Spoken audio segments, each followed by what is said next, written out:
moi c'est Céline, Amazon Training sur Insta. J'ai bientôt 31 ans. Je suis enceinte de presque 5 mois. Et puis, j'ai commencé à faire du coaching il y a maintenant 2 ans environ. Ouais, 2 ans. Donc là, je coach dans une salle des clients, beaucoup de filles. Enfin, il y a plus de filles que d'hommes. Généralement, c'est vrai qu'elles se tournent plutôt vers les femmes quand même. J'ai pas eu l'occasion de coacher des femmes enceintes, mais du coup, je me coach moi-même. Je teste des trucs à l'heure actuelle sur moi-même. Après, on est un peu limité en ce moment avec le confinement, hein, quand même. C'est vrai qu'il y a des trucs que je peux pas faire. Je peux pas avoir les mêmes charges que celles que j'aurais pu avoir à la salle. Mais voilà. Et puis, autrement, à côté, je suis aussi éducatrice en psychiatrie adulte. D'accord.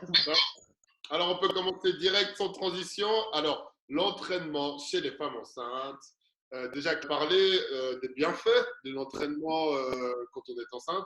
Parce que souvent, Ouais. on parle de ce qui peut arriver, on parle des choses négatives qui pourraient arriver, mais on oublie souvent de parler des bienfaits. Donc, Ouais. qu'en penses-tu justement de ces bienfaits, de l'effet que ça peut avoir sur le corps? Enfin, il y a surtout des bienfaits. C'est-à-dire que si on a une grossesse qui est normale, qu'il n'y a pas de risque, Ouais. tu vas déjà baisser ton risque de diabète gestationnel. Après, il y a aussi la composante génétique, hein, souvent par rapport à ça. Mais c'est vrai que tu peux baisser le risque de diabète gestationnel, tu améliores la qualité de ton sommeil, tu continues de tonifier ton périnée parce qu'il est important surtout pour après. Parce que malgré tout, ça fait partie des choses qu'on doit bien muscler et bien continuer à muscler après le postpartum. Je disais avant, et ça réduit déjà le risque de diabète gestationnel qu'on peut avoir. Ça baisse aussi les risques de crise d'éclampsie, d'hypertension, etc. Ouais. Ça maintient ta masse musculaire malgré tout. Pour ceux qui s'entraînaient déjà auparavant, peu importe le sport, là je ne parle pas de musculation ou quoi que ce soit. On parle d'activité physique. Voilà, ça maintient le niveau ou du moins ça évite de trop perdre Ouais. pendant ces 9 mois. Et puis aussi, un Oui. truc qui est sous-estimé, excuse-moi, c'est que ça permet de récupérer plus vite après avoir accouché. Tu vois, Ah, parce que pardon, ouais. si tu n'as rien fait pendant 9 mois, tu vas avoir plus de mal à reprendre. Alors que si tu as gardé une petite activité physique, tu reprendras, ce sera euh, moins dur, on va dire. Ouais. Et puis ils ont fait pas mal d'études là-dessus, hein. Ils disent aussi que les femmes qui ont continué le sport pendant leur grossesse, elles ont des accouchements, c'est-à-dire le temps de travail qui est réduit. Ouais. Et du coup, des accouchements plus faciles, hein. Et puis c'est Ok. sûr qu'en maintenant ta sangle abdominale, en ayant une bonne tonification, c'est sûr qu'à l'expulsion, c'est aussi différent, je pense, que si tu es resté avant toute ta grossesse. Toi, tu t'entraînais avant de tomber enceinte. Donc pour toi, c'était normal de continuer l'entraînement. Une fois que tu es tombée enceinte, ça t'est pas venu à l'idée d'arrêter. Non. Après, c'est vrai que je suis dans cette dynamique-là aussi où j'ai envie de conserver mes acquis, de rester mobile, de rester active, etc. Donc, continuer comme j'ai toujours fait jusqu'à. Après, on adapte, hein. On doit Ouais, adapter certaines choses. justement, on y vient. Et voilà. Et puis, ça Ok. permet aussi de ne pas prendre trop de poids, je pense, si tu continues. Ça c'est le point le plus important, je pense, Céline. Tu t'as bien dit, ça permet de ne pas prendre trop de poids. Parce que c'est vraiment la hantise chez la plupart des femmes. Franchement, toutes les femmes que j'ai côtoyées, que j'ai pu entraîner, puis qui voulaient faire une petite pause parce qu'elles sont tombées enceintes, le premier truc qu'elles m'ont dit, c'est oh, je ne vais pas prendre de poids, je ne vais pas Ouais. prendre de poids. Après, quand elles n'ont pas le choix, ma foi, c'est vrai que Ça, c'est voilà. vrai. Mais il y a des choses que tu peux quand même continuer à faire, c'est-à-dire que même si tu peux peut-être pas faire de la musculation ou faire, je sais pas moi, si tu es habitué à faire du vélo, du trail ou des activités plus physiques, Ouais. plus difficiles pour un corps de femme enceinte, tu peux quand même continuer à marcher, à aller faire 10 ou 15 000 pas par jour. Et ça, déjà, ça te permet au moins De rester actif. de rester actif, ouais. Et puis, parce que c'est vrai que quand on dit maintenir une activité physique pendant la grossesse, on ne parle pas que musculation. Ah C'est non, vrai non, non. que la musculation, c'est top parce qu'il y a il y a plein d'exercices que vous pouvez faire, vous pouvez vraiment vous amuser, mais rien que marcher, ben voilà, c'est top parce que souvent, j'en remarque, elles osent même plus marcher. Ah non, je ne veux pas que j'aille faire 1 kilomètre, sinon je ne sais pas ce qui va. Mais non. Ok, on va peut-être pas aller faire du cheval pour éviter les chutes, etc. Peut-être pas aller faire d'escalade, mais c'est clair que enfin, je trouve que c'est top de garder une activité Oui, régulière. après, il y en a plein. Je veux dire, il y a la natation aussi, qui est un sport qui est vraiment accessible à beaucoup de femmes enceintes. Ouais. Même, je pense, après, je ne veux pas m'avancer parce que je ne suis pas médecin, mais même à mon avis, pour les grossesses qui sont à risque, la natation, c'est quand même une activité qui peut être douce si tu ne tapes pas 10 km de nage à chaque fois que tu vas à la piscine, tu vois. Ou le yoga, il y en a beaucoup qui font du yoga pendant la grossesse. Enfin, ça permet quand même de garder une activité physique sans parler de muscu. Mais la musculation, il y a quand même un intérêt, c'est que tu peux tout adapter. Comme tu le disais, tu as un panel d'exercices qui est hyper varié, quoi. Et puis, donc toi, pour revenir à toi, donc tu es enceinte de combien de mois déjà? Bientôt 5, là, ouais. 5 mois, et tu continues à t'entraîner.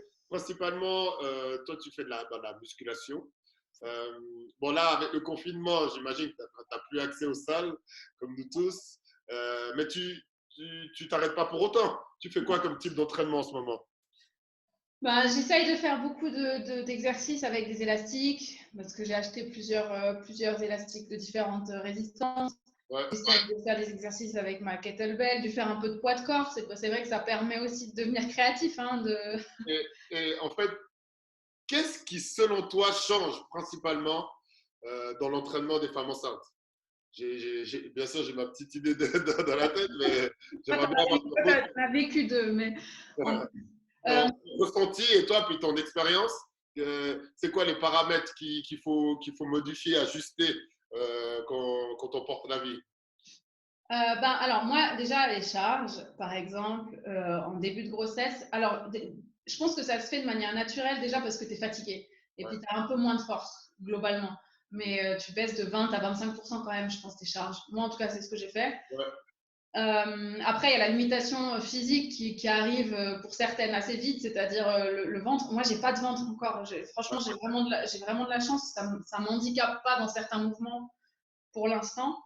Donc déjà ça. Le centre de gravité aussi, il faut faire attention à l'exercice dans des positions en équilibre et tout. C'est vrai que voilà.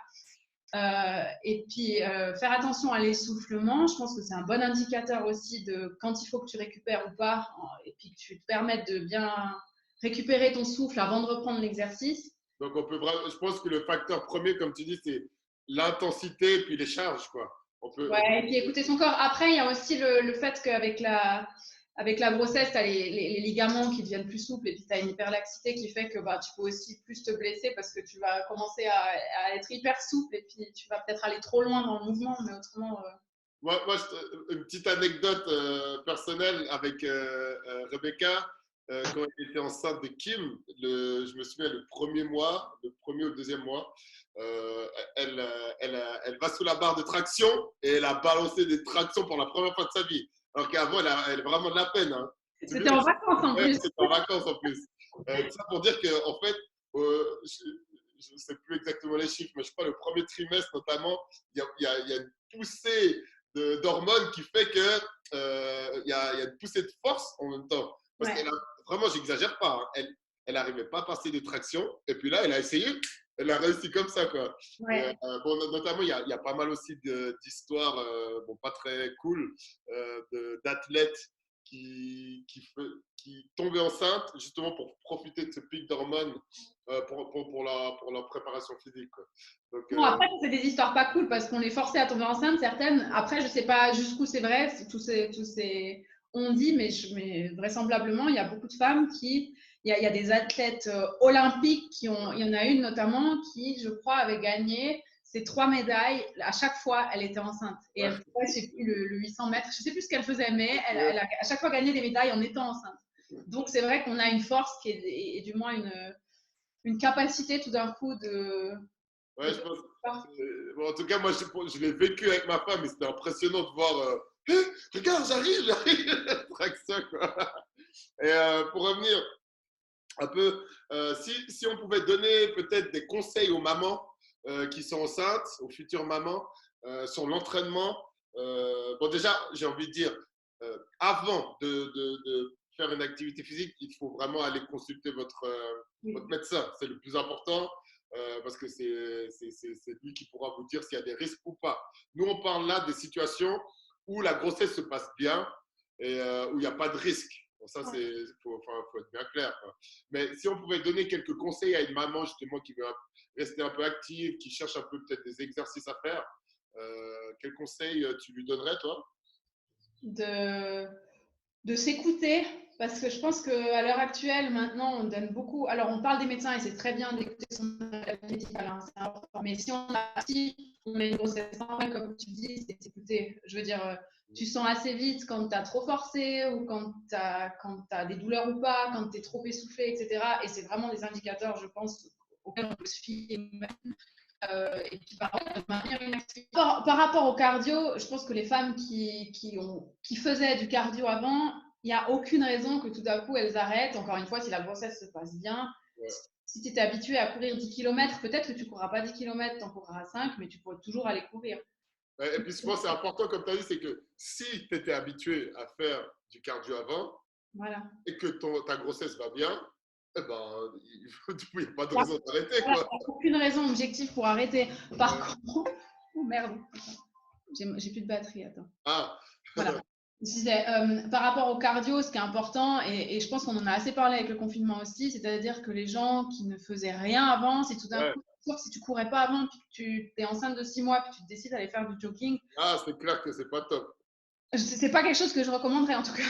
Et puis aussi, un truc qui est important, c'est, je dis tout le temps, parce que moi, j'entraîne des femmes enceintes, et on ne cherche pas la performance. On ne Non. cherche pas la performance. Donc, tu peux aller courir tranquillou, comme j'aime bien dire, mais il n'y a pas besoin d'essayer d'aller faire un marathon ou d'aller taper un sprint. Ouais. Non, non, c'est juste rester un peu active, bouger, transpirer un peu, c'est le plus important.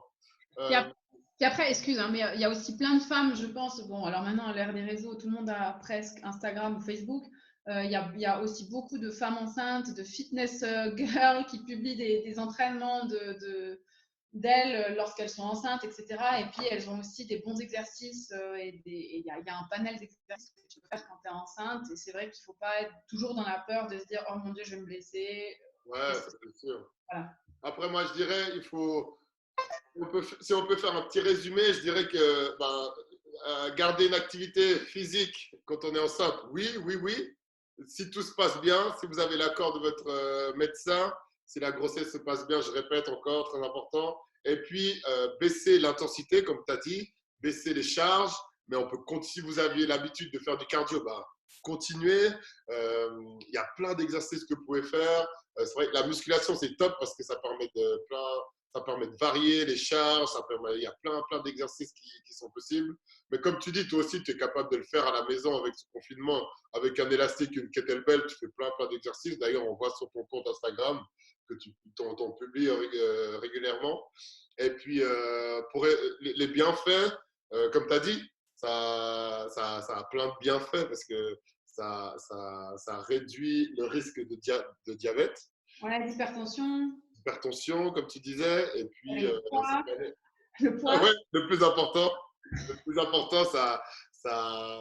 on essaie de limiter la prise de poids, et puis ça permet de récupérer plus vite aussi après Ouais.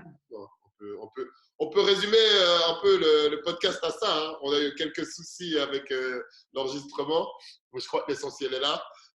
J'ai hâte de continuer à te suivre, Céline, sur les réseaux sociaux, parce que tu postes pas mal d'entraînements que tu fais. Donc je trouve que c'est vachement inspirant parce que les mamans comme ça, elles peuvent voir que c'est pas parce qu'on est enceinte qu'on arrête de se... Ouais, et puis que ça se fait, et puis qu'il n'y a pas de risque, et puis que tout va bien. Ouais, voilà, si tout va bien, il n'y a pas de risque. Donc, top. Je vous invite, les amis, à aller suivre son compte Amazon. Training. Training, merci. Et puis, merci Céline pour ce podcast.